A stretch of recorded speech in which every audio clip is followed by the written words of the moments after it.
why are we doing this is the big question many people have. Well, we're all kind of in this state where we have so many different things happening, so many different news coming on. We don't know for sure what's really happening with our workplaces, with the economy, what's going to happen next week. And we just wanted to create an environment where people could come and share where they're at, share what they're thinking, and in the thinker's mindset, apply some thoughts and some inspiration and even some guidelines. We're very lucky to have Doug with us. Doug does help out on one of the major pieces of what we do, and that's the implementation of all these great ideas and innovation that we help people discover. But prior, Doug has had an entire life of dealing with executive coaching and crisis management. Um, and with that, it would be kind of good to hear a little bit from Doug. That's our other goal on this, Doug will tell you as well, is that it doesn't need to be and shouldn't be the Doug and Sam show. Um, it should be more about everyone participating and sharing. So I'm going to have Doug come up now. There is Doug Carroll, ladies and gentlemen. So, Doug, what makes you the person that can help us out and help us kind of understand what to do? And I'll set you up because I know you hate to hear this, to help us manage uncertain times. Well, I guess, first of all, thanks, Sam, and welcome to everybody that's out there.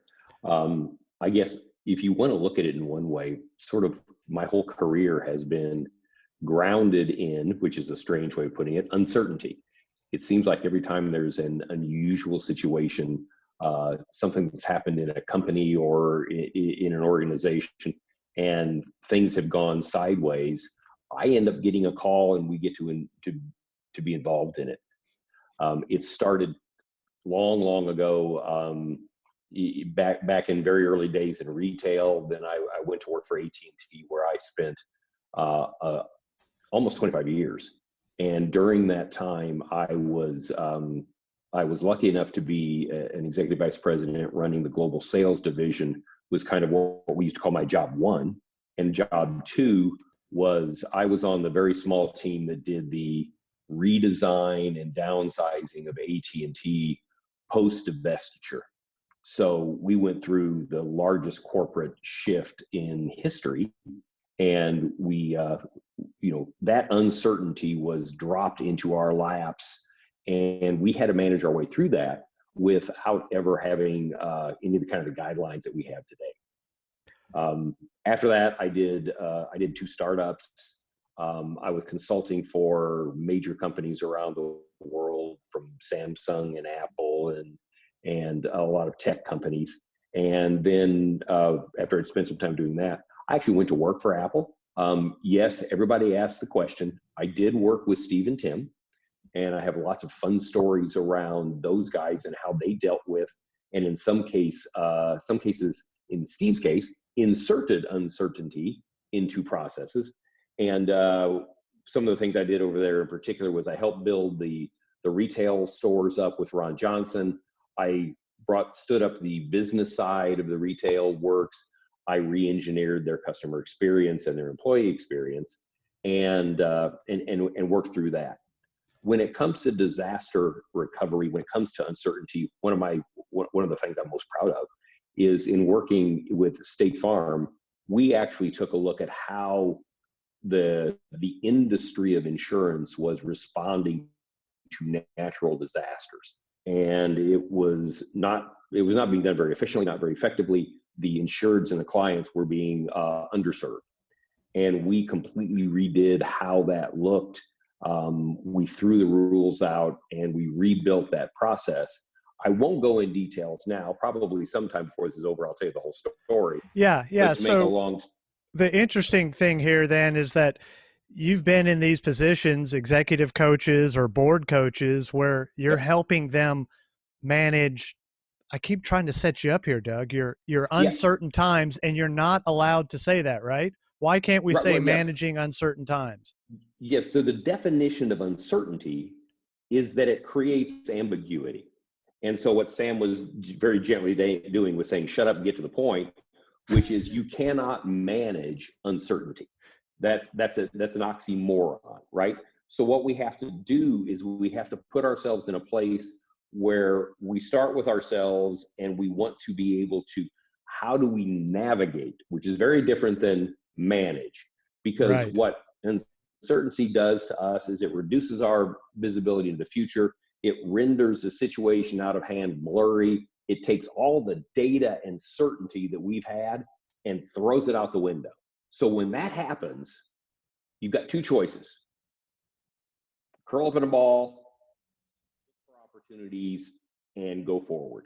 And we'll talk over the next couple of weeks with some absolutely proven psychological and operational techniques on how to get through that uncertainty and be able to deal with it in a way that puts you in more control of the things you can control. Okay, very good. Doug, while I'm talking here for a second, see if you can raise the audio on your microphone, raise those levels up. So what Doug's saying is interesting there is that, yes, as in true thinkers fashion, we are going to walk through over the next couple days the 10 steps to where you can start not managing, but rather navigating through these uncertain times. We don't know what's coming, but we do know that we can get ourselves in the right place so that we can start to navigate through that and put a process together. So our goal is, this is just a short impromptu intro today and an explanation, but our goal is each day to talk about what's happening in the news as it changes every 30 minutes or something like that, talk about how that could affect us, and then start looking at these basic principles that Doug will share with us every day. In true thinkers fashion, again, we want you to leave with something to think about, something that you might implement going forward. We're going to also invite some other leaders in our community from all different sorts of walks of life and hear what are the challenges they're having. What do they forecast seeing here in the near future, and how do they think they're going to tackle that?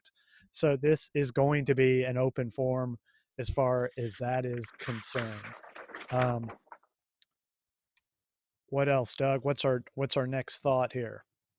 What I'm going to encourage everybody, and this is sort of the beginning of homework, is as you think about this, one of the things we'll continue to talk about is one of the key principles in managing uncertainty is being able to identify and then control the controllables. And the very first thing to understand, and this is one of the things I do so much in coaching, is as leaders, what we tend to do is we forget that we have to take care of ourselves. And the first person we have to deal with and we have to put ourselves in control of is us. And so one of the first things we're going to talk about is how do we create that environment and the mindset for us to be in control of ourselves. And I would start to give you the impetus here to think about where you're at in this situation from the mindset. How scared am I? How moving forward am I? What is the place I'm at? And then we can address some of those issues as we go forward.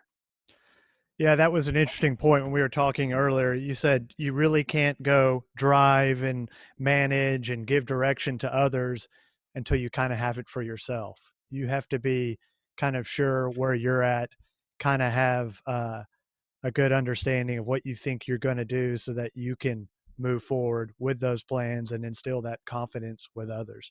An interesting thought here too that we'll bring in is that with this webcast and everything we're going to be doing going forward, we're practicing design thinking.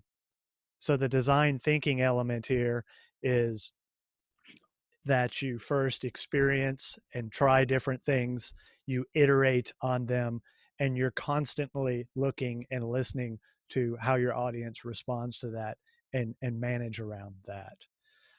So we are going to do this every weekday. We're kind of scheduled right now to do this every day at 2. I don't know if there's a better time than others. If you guys have something, if you'd rather do it at a different time, please do let us know. And you can email us at thinktank at thinkersociety.com with any of your questions and or any ideas that you'd like us to discuss. You can also use the chat when we're live here. So, Doug, is there anything to wrap up here? Our homework is what? So I'm going to give you very quickly, I want to give you the first of the 10 key points we'll talk about from the standpoint of navigating through uncertainty. And that first key point is to be aware and beware of your natural instincts. Because when change hits, when uncertainty comes, it is the human nature to start to scan for danger and to figure out, is this flight, is it fight, is it what am I going to do? And from a leadership standpoint, as we try to do this, a lot of times what that's going to do is it makes us try to find certainty before we move forward. And in these times, obviously, the very name we're talking about here is uncertainty. We have to be able to adapt in different ways and continue to take action and move forward. So think about your natural impulses. Think about what you're, as you get up in the mornings, how you're feeling. And we're going to start talking about that. So when we get to Monday, so that would be your takeaway. Think about, how do I feel right now? All right. Well, on Monday, Doug will go over the 10 steps and the 10 things that you should start thinking about and go over those on a pretty high level. And then the days after that, we'll work on each step and talk about what that means. And more importantly, we want to invite you all to contribute and tell us how that step is affecting you and how we all might work around doing that. So we will be back next Monday at 2 p.m. unless we start hearing otherwise. And we'll tune in. Who knows where this will go? If you have any suggestions on what we can do to make this better, please do let us know. We're wide open to hear that. But otherwise, thank you for your time, and we will see you on Monday.